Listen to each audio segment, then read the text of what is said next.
Assalamualaikum warahmatullahi wabarakatuh. Pertama saya ucapkan banyak terima kasih karena sudah diberikan waktu untuk menerangkan sedikit tentang jaringan komputer berdasarkan jangkauan geografis dan pemodelan layer. Eh, saya berasal dari kelompok 5 yang beranggotakan Yusuf Sauran, saya sendiri, Wafik Aziza, dan Muti. Pada materi hari ini, berdasarkan jangkauan geografis itu dikelompokkan menjadi 4. Yang pertama itu LAN, Local Area Network. Kedua MAN, Metropolitan Area Network. 3 WAN, Wide Area Network. Dan yang keempat Internet atau Interconnection Networking. Yang pertama LAN, Local Area Network. LAN merupakan jaringan komputer terkecil untuk pemakaian pribadi. LAN memiliki skala jangkauan mencakup 1 km hingga 10 km dalam bentuk kabel. Jaringan LAN umumnya disebut sebagai Internet LAN. Sesuai dengan namanya, jaringan ini bersifat privat, yaitu hanya diperuntukkan bagi pengguna di dalam internal organisasi, perusahaan, instansi, ruangan bersangkutan saja. Adapun kelebihan dari jaringan LAN, yang pertama itu dapat membuat pekerjaan lebih efektif dan efisien. Yang kedua, keamanan data terjamin, tidak banyak penggunaan kabel, dan bisa menciptakan jaringan hubungan antar sistem dan berbagai merek. Dan adapun kekurangannya, yang pertama, jika banyak PC yang terhubung, jaringan LAN akan melambat. Yang kedua, software harus dirancang untuk multi user. Yang ketiga, LAN begitu lambat di speed modemnya. Yang kedua, MAN, Metropolitan Area Network. MAN ini merupakan jaringan komputer yang memiliki cakupan area yang luas, lebih besar dibandingkan dengan LAN. Jaringan MAN memiliki jarak jangkauan antara 10 km sampai 50 km. Ini adalah contoh skema pada jaringan MAN. Dalam jaringan MAN memiliki kelebihan. Yang pertama, server yang berada di kantor pusat dapat berfungsi sebagai pusat data dari semua kantor cabang yang ada. Yang kedua, komunikasi yang dilakukan antara satu kantor dengan lainnya dapat menggunakan chatting, email, dan lain-lain.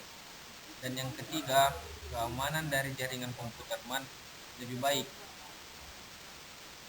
Jaringan MAN juga memiliki kekurangan. Yang pertama, biaya operasional lebih mahal. Kedua, instalasi dari infrastruktur jaringan tidak mudah.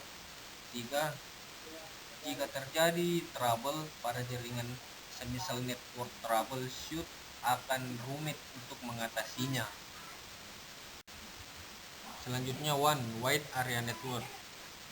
WAN sendiri itu merupakan jaringan komputer yang mencakup area yang besar. Sebagai contoh yaitu komputer antar wilayah, kota, atau bahkan negara. WAN sendiri ini memiliki kelebihan. Yang pertama, bisa diakses dengan jangkauan area geografis yang luas. Yang kedua, pesan dapat dikirim dengan sangat cepat kepada orang lain. Semua orang bisa memperoleh informasi update secara real time. Dan yang terakhir, berbagi informasi atau file melalui area yang lebih besar. WAN juga memiliki kekurangan. Yang pertama, biaya operasional mahal. Kedua, pengaturan jaringan WAN lebih sulit dan rumit. Tiga, rentan terhadap hacker atau ancaman dari luar lainnya. Selanjutnya, internet atau interconnection networking. Internet merupakan jaringan komputer terluas dengan cakupan seluruh planet bumi. Internet menghubungkan semua man dan LAN di dalamnya, sehingga dapat kita katakan bahwa internet terdiri atas semua jaringan komputer dan perangkat lainnya ke dalam satu jaringan komputer terbesar di dunia yang menghubungkan setiap gedung, setiap tempat pengguna komputer, kota, negara, pulau, benua di dalam kesatuan alam bumi. Jadi ini adalah contoh bagan internet. Internet sebagai pusat dan dibagi kepada WAN, kemudian menjadi MAN, dan terakhir LAN. Selanjutnya, jaringan komputer berdasarkan pemodelan layer.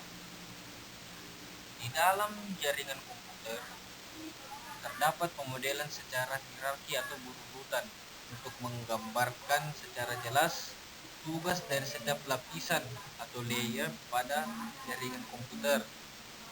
Selain itu, pemodelan secara hierarki ini juga menjelaskan fungsi-fungsi dari setiap lapisan di dalamnya terkait dengan jaringan komputer, meliputi perangkat keras jaringan komputer atau hardware dan perangkat lunak komputer atau software.